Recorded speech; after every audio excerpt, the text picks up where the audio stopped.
Hello everyone. So it's day 27 and today is 30th March and I have Indian Express explained page with me. So there are two important articles that I have found over this page and there's no that much important article on other pages. There was one article about on the editorial page, but I didn't found that editorial page that much important. So there are two important articles over this page. One is about the UN resolution on Gaza ceasefire, and another is about the Great Indian Bustard. So we'll see both of these articles one by one. So let us start for the first article with the first article. So this article is about UNSC resolution on the Gaza ceasefire. So which USA has not vetoed and abstained, which has led to the passing of this resolution.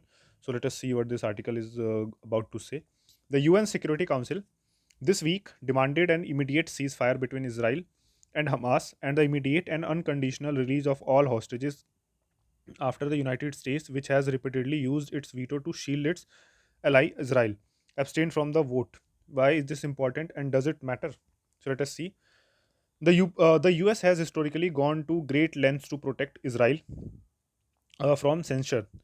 Why did it abstain in the recent vote? Historically, there has been broad bipartisan support in the US for Israel, but the situation in Gaza has divided opinion. A significant section of Americans is now critical of both Israel's action and the full US backing for it. This is important also in the context of presidential election in November. For President Joe Biden, the Arab and Muslim vote, as well as the vote from the Democratic Party's left wing, will be crucial. And these voters have been critical of Israel. Swing states, swing states like Michigan and Wisconsin, both of which Biden carried in 2020, have significant Muslim populations and will be crucial for the president in his likely rematch with Donald Trump. Also, many Arab countries, some which are important partners to the US, are growing increasingly concerned at Israel's action. It is due to these reasons that the US felt it was politically prudent to not use its veto to block the call for an immediate ceasefire. In fact, only a couple of days earlier, the US itself had sought to move a resolution calling for a ceasefire and release of hostages, which was vetoed by Russia, which found some of the language unacceptable. Has the US allowed a UNSC resolution critical of Israel to pass earlier? Does this make a shift in the US policy? It is definitely an important signal from the US, which has been supportive of the Israeli government in the UNSC since the Hamas attack on October 7, 2023. However, this is not the first time that the US has distanced itself from the Israeli position. In the final days of the Obama administration in 2016, the UNSC passed a resolution deeming Israel's settlements in Palestine illegal and a violation of international law after the US abstained. Then, like now, relations between Israel's Prime Minister Benjamin Netanyahu and US President were frayed over multiple issues. Nonetheless, it is rare for US to not provide cover to Israel in the UNSC. According to an analysis by the think tank Chicago Council on Global Affairs, until December 18, 2023, US had vetoed 45 resolutions critical of Israel, accounting for more than half of its 89 vetoes in the UNSC. Is the UNSC resolution binding? How can it be enforced? In general, UN General Assembly resolutions are in the nature of recommendations which explicate the UN membership's position on a certain matter. UNSC resolutions are normally seen as somewhat more prescriptive. However, there is a difference between the UNSC veto votes under Chapter 6 and Chapter 7 of the UN Charter, with the latter considered as binding. In any case, options for enforcing a UNSC resolution are limited if the country in question refuses to accept it, as Israel has already done. If the UNSC wants to enforce its decision, it can decide to authorize travel bans, sanctions, or sending of troops, none of which is going to happen in this case. So the vote is more of a political message, more of a political message, including the in terms of terms of the US administration's current stance on the issue. How will the decision to abstain play out domestically in the US? It is yet to be seen how Biden's target demographic reacts or whether the abstention will have any impact on the disaffected traditionally Democrat voters. However, the Republicans are already trying to exploit the situation. Mike Johnson, the Republican Speaker of the US House of Representatives, said last week that he will invite Netanyahu to address a joint meeting of Congress. This is unusual. Normally, it is the president who invites a foreign leader to visit, and the leader may on occasion be invited to address a joint sitting. In 2015, though, Netanyahu was invited to address a joint meeting before any invitation from the president. Democrats have traditionally enjoyed nearly 70 to 80% of the Jewish votes. Okay, so Democrats means the party of Joe Biden. Okay, and Donald Trump is, I think, Republican. So, does the abstention signal any fundamental change in the U.S. position of Israel? So, clear answer is no. The U.S. has taken this position in a very specific situation. Its leaders remain invested in the broader U.S.-Israel relationship. They do not identify all of Israel with Netanyahu, whose relations with the current US administrations have deteriorated significantly. Earlier this month, Senate Majority Leader Chuck Schumer described Netanyahu as an obstacle to peace and called for early elections in Israel. This is the line that the Democrats are taking, distancing themselves from the ruling dispensation and their political choices, but not necessarily from Israel. In practical terms, I don't visualize any reduction in the US assistance to Israel. In 2016, the US made a long term commitment of 10-year $38 billion aid program to Israel. There's also a deep connection between the industries on both sides. For example, the technology for the Iron Dome project, which Israel uses to protect itself from missile attacks, was developed in Israel, but the US had invested a lot of money in it. I do not see the US Israel aid, trade, or defense partnership deteriorating. So, what will be the resolution's impact? It is undoubtedly an important political message on the current context, but it is not going to end the conflict. The October 7 attacks, viewed as the larger single day loss of Jewish life since the Holocaust, has left a deep impact on the Israel's psyche. From their perspective, their effort has seen to restore deterrence. So something like that never happens again. To that end, they have set themselves certain fairly maximalist goals, such as eliminating Hamas in its entirety. Such goals can be difficult to achieve, as the US found out in Afghanistan with respect to Taliban, and Israel itself experienced when it had military presence in the southern Lebanon from 1982 to 2000, which led to the strengthened Hezbollah. Israel has so far not articulated any sustainable short, medium, or long term goal that could command broader international support. So, that was about the UN resolution on the Gaza ceasefire. So, let us see another important article with respect to the national boundaries, that is about the Great Indian Bustard. So, what it is and what is the IUCN status, everything will be covered under this article. Let us see.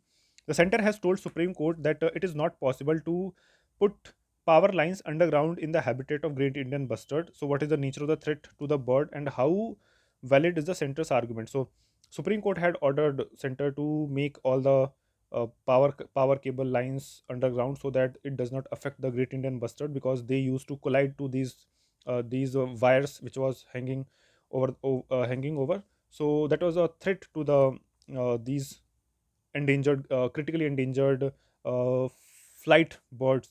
So Supreme Court had ordered, but Center had refused giving certain arguments. So let us see what are those arguments and whether those arguments are valid or not.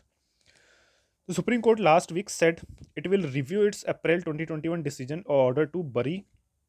Okay, Supreme Court last week said it will review its April 2021 order to bury underground all power lines in the habitat of the Great Indian Bustard after the center found the order practically impossible to implement over long distances. Okay, the court created a seven-member committee that will suggest steps to protect and conserve the Great Indian Bustard, identifying critical areas where power lines may have to go underground. So, with fewer than 150 individuals of this large ostrich like bird species left in the wild, the critically endangered Great Indian Bustard is caught in a deadly maze of power lines that crisscross its last refuge in the Kutch and Thar desert of the Western India. So, one important thing to note down is let us see.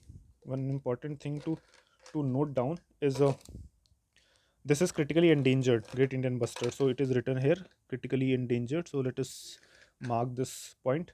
And this is in the Kutch and the Thar desert of Western India. So, at as these vast open landscape also carries the promise of abundant solar and wind energy, the high tension networks evacuating power are only getting denser, and new projects proposed every year. So, following the deaths of number of birds due to collision with power lines over the years, Supreme Court 3 years ago ordered that overhead transmission network should be sent underground in key habitat of the Great Indian Bustard. So, one more important thing is only 150 around individuals left, fewer than 150 individuals, and ostrich-like bird species. So, why power line kill bustards? So power lines pose a risk to the to all flying birds. In 2020, a study carried out by the Wildlife Institute of India in 4,200 square kilometer of Great Indian Bustard habitat in and around Desert National Park. So Desert National Park is in Rajasthan. Estimated that power lines killed around 84,000 birds of multiple species every year. Okay, so it was carried out by Wildlife Institute of India. That is GIBs, that is Great Indian Bustards, are especially vulnerable because of their narrow frontal vision and large size. Unlike some birds that have a panoramic vision around the head, species like raptors and bustards have extensive blind areas above their heads. Okay, species like raptors and bustards have extensive blind areas over their heads. When they stretch their head forward to scan the ground below, they fly blind to the direction of travel. Okay.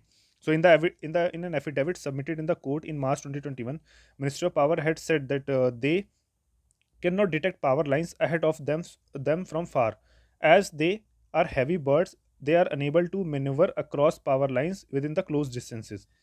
So so that means they cannot detect from a far distance, and when they came closer, it became very difficult for them, as their weight is so large that they are unable to change their direction when they are closer to the transmission line, and ultimately they get hit through the transmission line. So the 2020 World Wildlife Institute of India study estimated that a conservative estimate of 4 power line induced mortalities per year was sufficient to cause the extinction of Great Indian Bustard within 20 years. So, acknowledging the urgency, the Supreme Court in April 2021 ordered the lines to be buried irrespective of the cost factor. So, what is the argument that is given by the center? So, let us see. In an affidavit submitted to the Supreme Court this February, the center said taking lines of 66 kilovolt and higher voltage underground was not feasible for the evacuation of bulk power due to constraint such as transmission losses, maintenance challenges, multiple cable joints, increased time requirements, and concerns of safety. The cost implications of underground of all power lines in the large area identified are very heavy, running into many thousands of crores, the center said. The cost of externalities that will burden the nation, it said, were huge and disproportionate. Okay, the affidavit will also said that harnessing renewable power from high potential areas of Rajasthan and Gujarat was essential for meeting the rising power demand and India's international commitments on climate change. On the ground, a reality check. Let us see. On March 5, 2020, the Power Minister R.K. Singh told Lok Sabha that the underground cable system of 220 to 400 kilovolt voltage were an integral part of the modern day power transmission infrastructure. However, the minister explained due to higher reactive compensation requirements and a higher cost compared to overhead systems, underground cables were being used on a case by case basis for short distances. His answer annexed a list of 54 underground power lines, the longest being a 320 kilovolt line over 32 kilometer. In its 2021 order, the Supreme Court listed two types of power lines: those that would install bird diverters, and those that would be converted to underground lines if feasible within a year. Okay. In Rajasthan, 25 transmission lines with a total length of 1342 kilometers were to install bird diverters. Only four of these lines of 104 cumulative length were to be led underground. All four are 33 kilovolt lines, the longest of which stretches 45 kilometers.